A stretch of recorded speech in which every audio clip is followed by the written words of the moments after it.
poll shows that 89% of respondents said they trust Putin more than they trust Zelensky.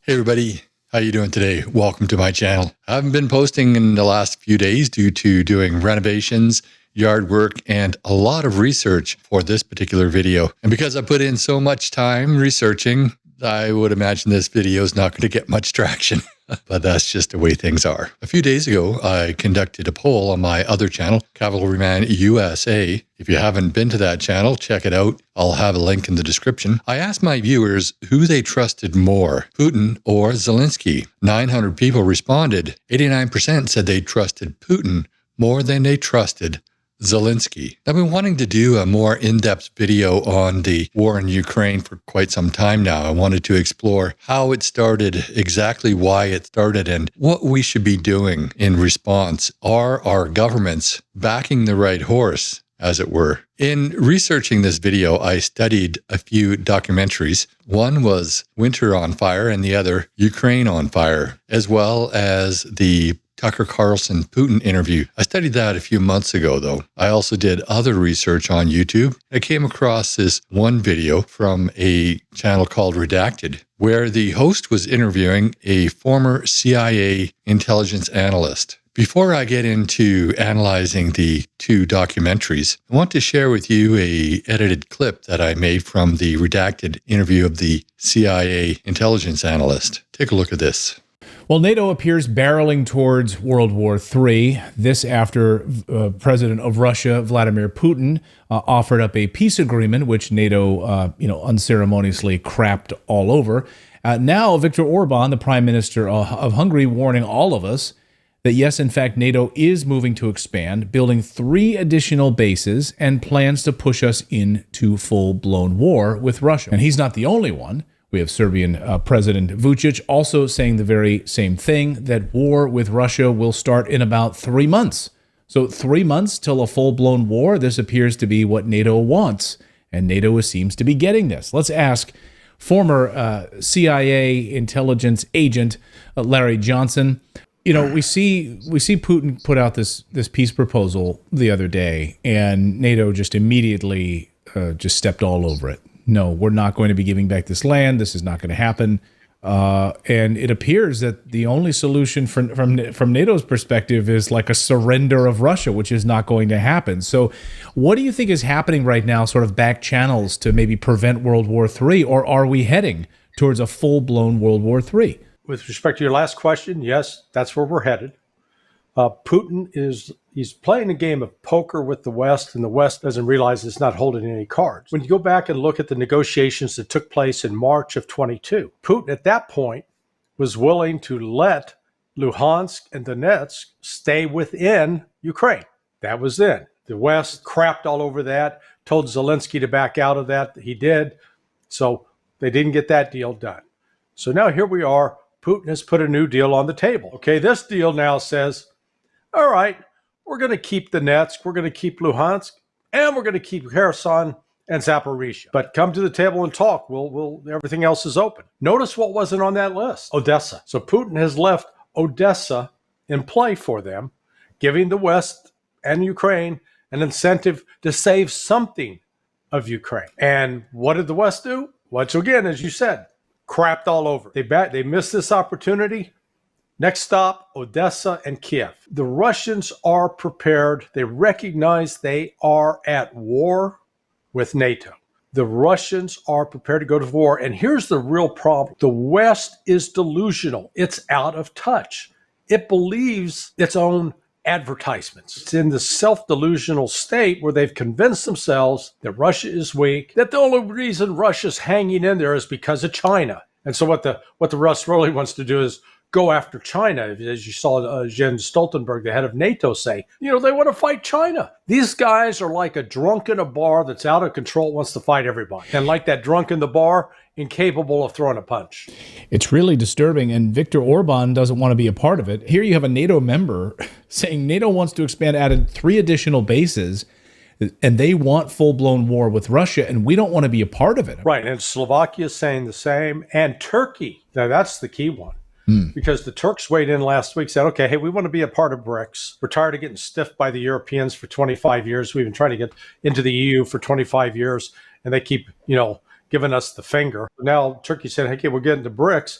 And the Turks told the rest of NATO, if you get into war with Russia, count us out. Why is that important? Turkey represents the second largest military force in NATO. Without Turkey, NATO's an empty shell. Right now, in the U.S. military, the entire strength of the U.S. Army, 455,000. That covers the globe. Russian military is 1.3 million. Any army that's going to get in an offensive action against a defending foe, in this case, Russia would be the defending force, needs a 3-to-1 advantage. So do the math. They got 1.3 million. That means you better be going in there with about 4 million folks. Well, that's basically what I thought when I heard that the U.S. had prevented a peace deal between Russia and Ukraine in 2022 in March. Now, the U.S. and NATO are interfering with a new peace proposal by Vladimir Putin, and it begs the question, is this the path we really want to be traveling down? In 2014, when the revolution of Maidan in Ukraine ousted President Yanukovych, probably pronouncing that wrong, I wasn't really tuned into what was happening. I was still working at the time. I hadn't quite retired, and I was busy with my own life. So all I was really aware of was what was on mainstream media. And although the information was out there, it wasn't readily available. So in 2022, when the war erupted in Ukraine, when Russia invaded, I was hoodwinked, and I thought that Russia was 100% in the wrong. But I wasn't really aware of what was happening in Ukraine at the time. And at the time, mainstream media wasn't quite sharing all the details. In my opinion, to fully understand what was happening in Ukraine at the time, you have to understand the history of Ukraine in Russia, and more specifically, what happened just after the Russian Revolution, the Bolshevik Revolution, and after World War II, as well as events in the Cold War, including what happened when the USSR ceased to exist, and then what happened in the early 2000s, leading up to 2014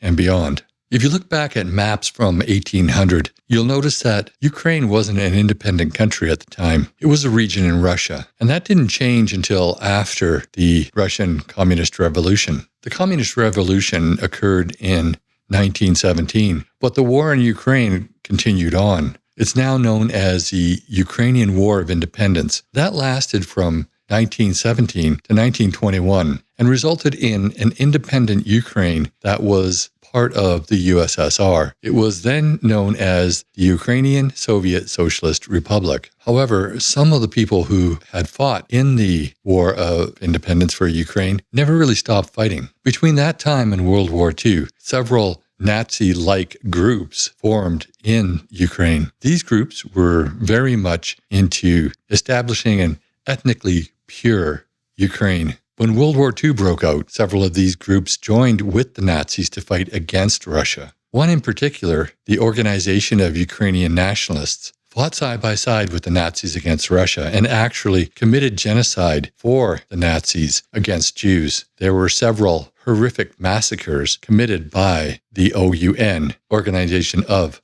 Ukrainian Nationalists. As the war neared its end, the Organization of Ukrainian Nationalists became dissatisfied with the Nazis and began fighting against both the Nazis and the USSR. After the war ended, the OUN kept fighting into the mid-50s. It was determined later that the CIA had actually been supporting the OUN's operations against the Soviet Union in order to gain intelligence that was needed in the Cold War. However, the OUN was known for its terrorist activities, so the CIA was, in effect, assisting a terrorist organization. It was even revealed that the CIA helped relocate senior OUN members, some even to the United States, where they were given new identities. In 1954, President Nikita Khrushchev awarded Crimea to the Ukraine. Crimea had not been part of Ukraine before that time. I'm unclear of exactly why he did this. However, although he was ethnically Russian, he had been a senior leader in the Ukrainian Soviet Socialist Republic, and I believe he may have even been born in Ukraine, but that's just speculation on my behalf. I don't know much about him. It wasn't until after the collapse of the USSR that Ukraine finally became an independent state.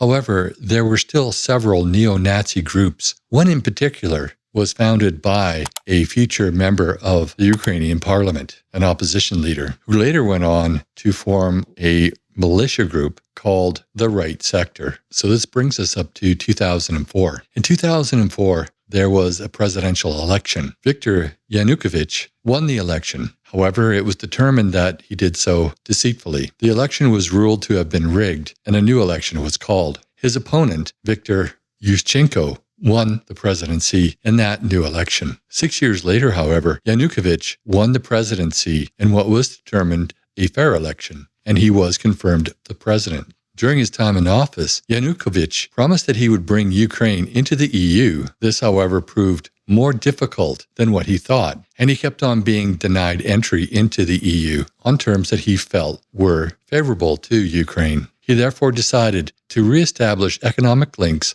with Russia. This didn't sit well with the population, and in 2013, in November, they staged a mainly peaceful protest, or at least that's how it started. This is where the documentary Winter on Fire starts. It documents through interviews in Ukrainian what happened from the perspective of the protesters who became rioters and revolutionaries at the Freedom Square known as Maidan in Kiev. This documentary didn't have any analysis, didn't give any background information. It just had interviews. I've linked it below, as I do with all of my source material. You can watch this on YouTube. To understand what's going on if you don't speak Ukrainian, just turn on the closed caption. That documentary was published in 2015. A year later, Oliver Stone released another documentary, Ukraine on Fire. It was in response to, or at least that's what I've told, to Winter on Fire. And it was told from the opposite perspective, from the perspective of Yanukovych and the Russians. That documentary, I felt, was more professionally done. It gave some background information and analysis of what was happening, while Winter of Fire gave clear examples and video evidence of excessive force on behalf of the police.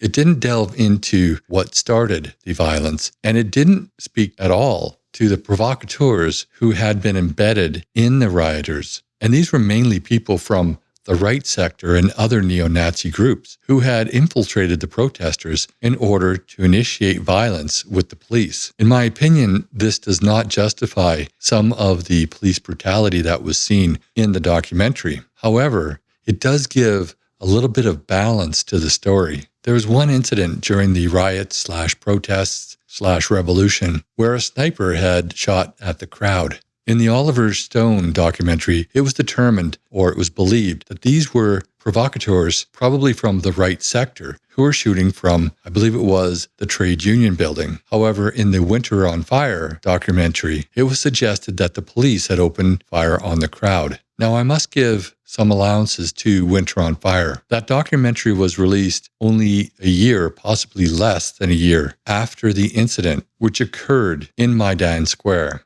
And the Oliver Stone documentary was released a year later, so they had additional time to collect information. The end result was the overthrow of the government. Yanukovych fled Kiev in late February of 2014 and was given asylum in Russia by Vladimir Putin. It was determined later through a leaked telephone conversation between the Assistant Secretary of State and the ambassador to Ukraine, that the United States benefited from this regime change, and they had been talking about a regime change prior to the events of Maidan. After the change in government, eastern provinces of Ukraine started seeing protests as well, only this time they were protesting the new government because they were largely pro-Russian. In Crimea, they voted 96.7% to leave Ukraine and rejoin Russia. As a result, the Russian military liberated Crimea. In Odessa, there were also protests. One such protest resulted in a massacre when Right Sector neo-Nazis, posing as soccer fans who were in the city of Odessa for the national championship, attacked protesters who were in front of the trade union building. This resulted in the pro-Russian protesters retreating into the building, which was then set on fire by the Right Sector, and several people died as a result. Tensions continued to rise throughout the eastern provinces, and the government sent in troops to fight protesters and people wanting to separate from Ukraine. This, for all intents and purposes, was a civil war, which I was largely ignorant of until the Tucker Carlson Putin interview. We know from that Tucker Carlson Putin interview that Putin felt that Russia was threatened by the expansion of NATO or the possibility of the expansion of NATO into Ukraine. In fact, he felt threatened by previous expansions of NATO into Eastern Europe. In addition, he felt an obligation to ethnic Russians in Eastern Ukraine and felt that it was his duty to protect them from the violence occurring in the Ukraine civil war. And he used that as his excuse to invade. We know now that early in the conflict, in March of 2022, Russia had reached an agreement, a peace agreement with Ukraine, and an envoy had traveled back to Kiev to discuss this with Zelensky. Zelensky was prepared to accept this peace deal, but we do know that Boris Johnson, at the behest of Joe Biden, traveled to Ukraine and talked Zelensky out of accepting the peace deal. And so the war went on. We know that since the war started, Zelensky has received billions of dollars from the US and from Canada and other NATO countries. And we also know, or at least it's been reported in social media, that Zelensky had pocketed much of those funds. He's embezzled them. Recently, Putin has made another peace offer. And again, NATO